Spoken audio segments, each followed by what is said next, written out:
Hello, this is Mitch King with December 8th, Monday evening daily stock report with Trade Stocks America. This is a look at Dow Jones Industrial Average, what I've been calling the Dow 30.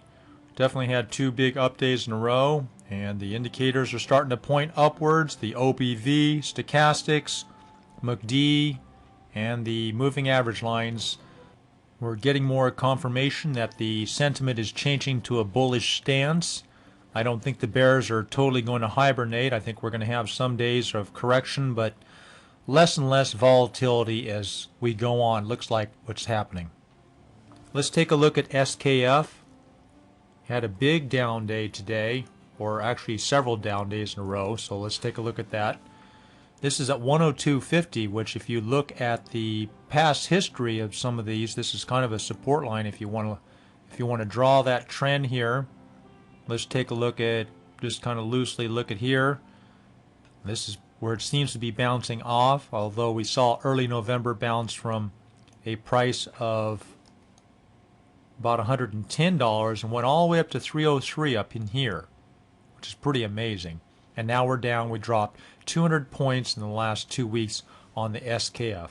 Now remember, this is the leveraged ETF by a factor of 1.8. When you buy this SKF, when you buy this ETF, which is the symbol SKF, you are short the financial stocks. Stocks like Wells Fargo, Bank of America, JP Morgan, State Street Securities, BlackRock, and a whole group of them. And you can go on Yahoo Finance, type in SKF under your research and see what this looks like.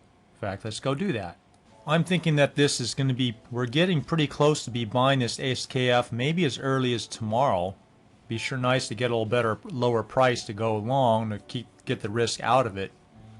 I'm thinking that we're probably going to have a slight pullback in these financials, nothing severe, but if we have a little bit of pullback and this SKF drops below 100, very conceivable to see this run up 20 to 25 points in the following days of just a couple down days in the financials. So I'm looking at that as a possible trade on a swing side. Real small position because this is really volatile. This is really more for an aggressive trader on the swing trader long. You buy this long, and that means that you're short because the fund, the mutual fund, is shorting that. Okay, let's take a look at some stocks like Wells Fargo, WFC. You can see that a real nice trend here. Let's tighten it up so we can see how steep of a rise that really is going up. I don't see it sustainable on this continuously without some sort of pullback. Let's take a look at Bank of America.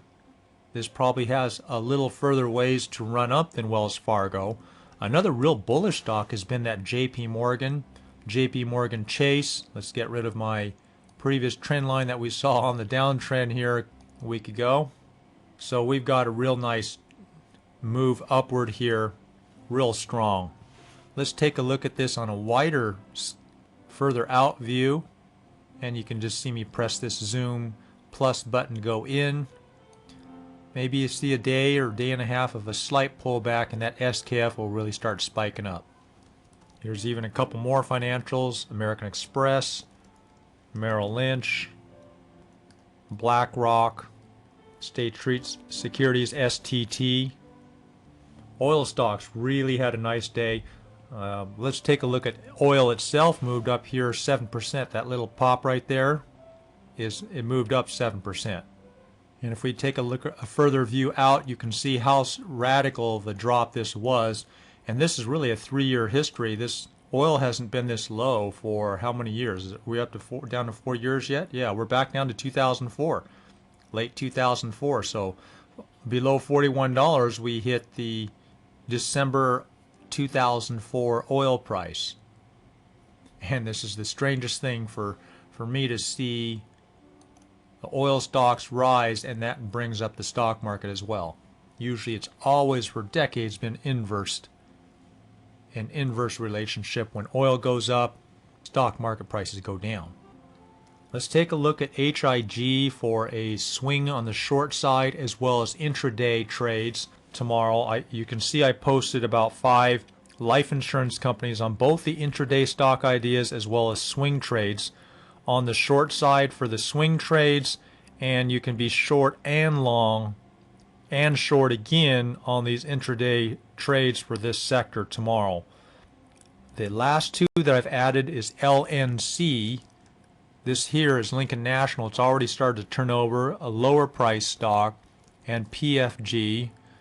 Probably a little more volatility, a little more potential profit, but these have already started correcting. You can see this has gone down 7% today alone, so probably most of the short side has gone out.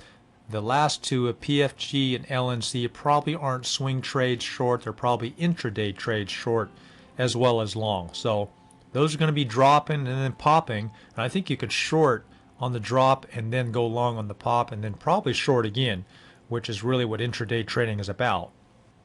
Let's take a look at the FXI, which is the stock I talked about on last night's report.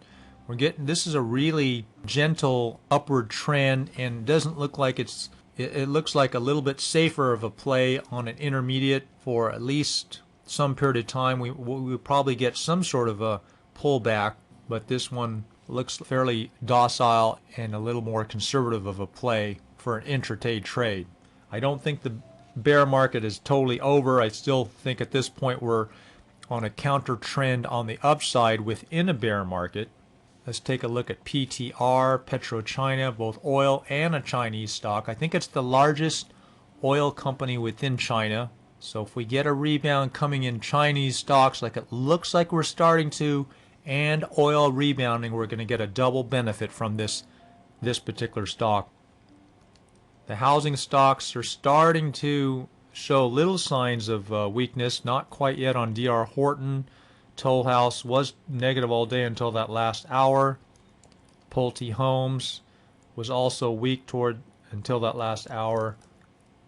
I think these are eventually going to go down. I'm still watching them. Nothing to be taken action yet unless they make a big move up tomorrow, but I'm thinking it's going to take a couple, 2-3 more days before this looks like an entry on the short side. Keep an eye out for those people who are trading tomorrow. For those people who are trading tomorrow throughout the day, keep an eye out for what Congress and the Senate's going to do if they put it up for a vote tomorrow on the automakers bailout. It's very likely that we're going to have some sort of bailout. The question is what the market has priced in. They've priced in that there's going to be a full loan package, but if there's anything different, then you're very likely to see a sell-off in the auto stocks as well as the market in general. You guys have a great day, and we'll talk to you tomorrow.